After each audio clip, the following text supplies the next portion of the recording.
एक बड़े शहर में अमित अपनी माँ निर्मला और पत्नी खुशबू के साथ रहता है। अमित पढ़ा लिखा और मॉडर्न है।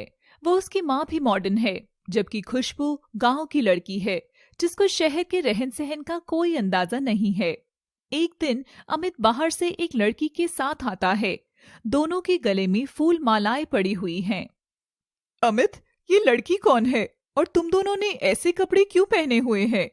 अरे माँ, आप भी बेवजह परेशान हो रही हो और अनजान बन रही हो। क्या आपको पता नहीं है कि शादी के कपड़े हैं और मैंने शादी कर ली है। क्या? हाँ माँ, ये है मेरी नई मॉडर्न पत्नी शिवांगी। तभी अंदर से खुशबू आ जाती है। हे राम, ये क्या अनर्थ कर दिया आपने।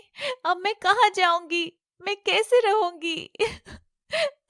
ठीक है, इस घर में ही रह लेना, लेकिन घर का सारा काम तुम करोगी और शिवांगी की सेवा भी करोगी।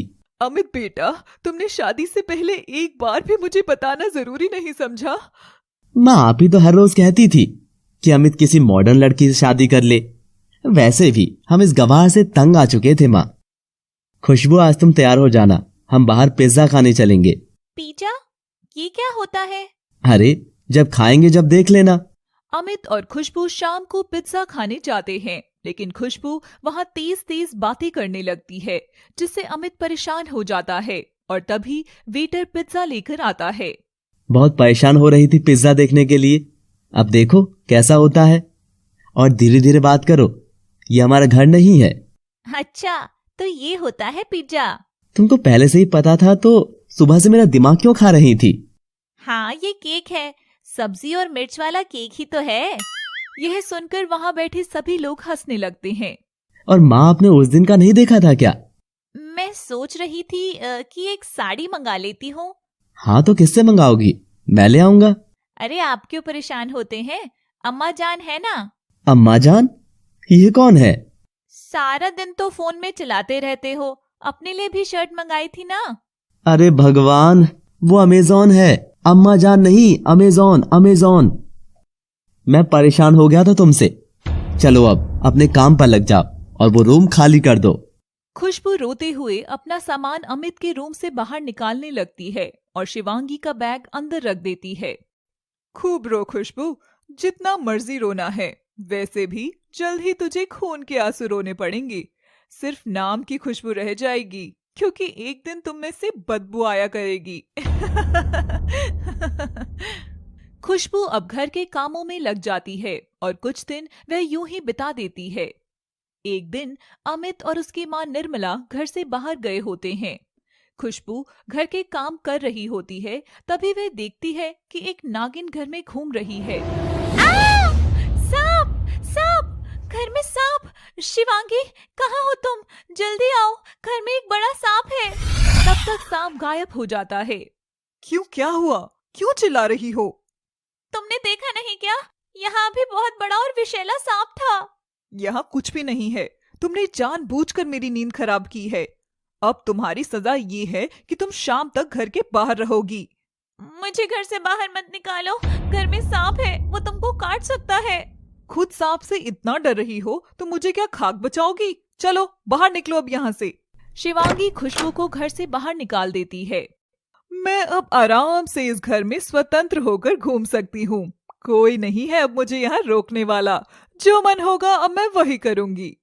शिवांगी नागिन बनकर पूरे घर में आराम से घूमने लगती है।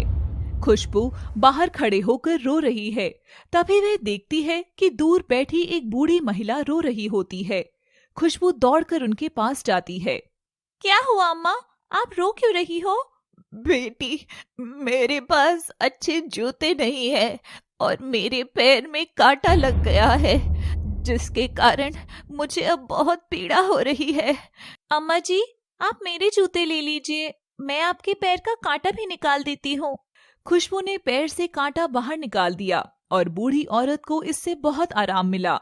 बेटी, तू मेरे लिए अपना दुख भी भूल गई थी और मेरी देखभाल की। अब तू बता कि क्यों रो रही थी? खुशबू बूढ़ी अम्मा को सारी बात बता देती है। मैंने तेरे घर के अंदर देख लिया है कि क्या चल रहा है। तेरी प्राणों को खतरा है। मैं तुझे ये ताबीज देती हूँ, इसे अपने हाथ में बांध लो। आप कहाँ रहती हो? दूर उस पहाड़ी के पीछे मंदिर है, मैं उसी के पास रहती हूँ। जब तुम्हें खतरा महसूस हो तो कभी भी आ जाना। यह कहकर बूढ़ी महिला पहाड़ी की ओर चली जाती है। ये संगीत की आवाज घर से आ रही है। खिड़की से देखती हूँ। खुशबू खिड़की से झांक कर देखती है तो उसकी आंखें खुली की खुली रह जाती हैं। वह बार बार आंखें खोलकर देखती है। नहीं, ये नहीं हो सकता। ये क्या देख रही हूँ मैं? शिवांगी नागिन है। किसको बताऊं ये बात? अमित जी ने एक नागिन से शादी क्यों की? शिवांगी इस बात से अनजान घर में कभी नागिन और कभी मानव रूप में आकर पूरी स्वतंत्रता से घूम रही है। मैं माँ जी और अमित के आने तक यही इंतजार करती हूँ। उनके आते ही उनको सब कुछ बता दूंगी। कुछ समय बाद ही निर्मला और अमित घर आ जाते हैं। अरे तुम घर के बाहर क्यों खड़ी हो? घर के काम से बचने के लिए खड़ी होगी, और क्या। और वो बेचारी शिवांगी अकेले काम में लगी होगी। खुशबू बहुत कामचोर है। मुझे आप दोनों को कुछ बताना है। हमें तुम्हारी बकवास नहीं सुननी है, चुपचाप अंदर चलो। बहुत जरूरी बात बतानी है। हमारे लिए तू भी जरूरी नहीं है तो तेरी बातें क्या जरूरी होंगी? हाँ ठीक है, मत सुनो, अंदर जाकर खुद ही देख लेना।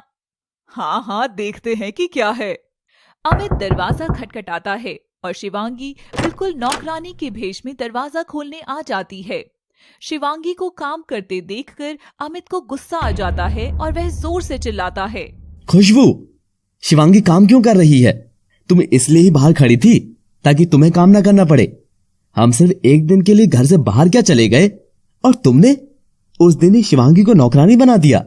खुशबू को क्यों डांट रहे हो? ये मेरा ही घर तो है, काम करना भी मेरी ही जिम्मेदारी है ना। मैंने सारा काम खत्म कर दिया था। अच्छा, तो फिर शिवांगी पागल हो गई है क्या? जाओ, मेरी आंखों के सामने से दूर चली जाओ। मैं आपको कुछ बताना चाहती हूँ, आप मेरी बात तो सुनो। हमें कुछ भी नहीं सुनना है, तुम यहाँ से चुपचाप चली जाओ बस। खुशबू रोते हुए किचन में चली जाती है और पीछे से शिवांगी भी आती है।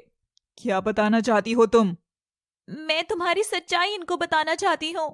क्या देखा तुमने?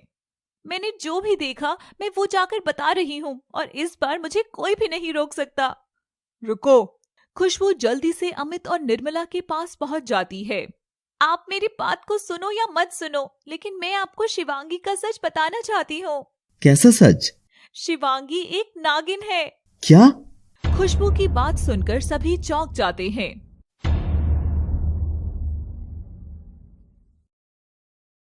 कहानी जारी रहेगी।